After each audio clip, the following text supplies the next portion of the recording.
Bom, galera, andei pesquisando na internet como funcionava o projeto do máquina para estar agilizando a passada de argamassa na cerâmica. Achei alguns projetos lá interessante.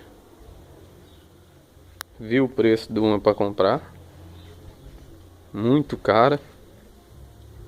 Resolvi tentar fazer uma. Fiz uma maior um pouco, de acordo com vai aumentando a cerâmica. Hoje tem cerâmica até de 80. Resolvi aumentar um pouco, fazer uma maior.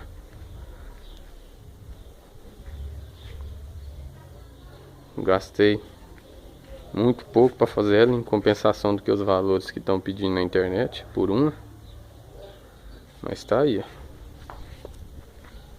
Pintei. Bonitinha. Regulador. Regular o tamanho da cerâmica, normal.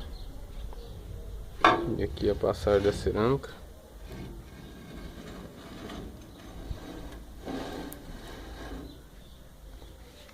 Coloquei aqui esse material para correr a cerâmica e não arranhar. E é isso aí.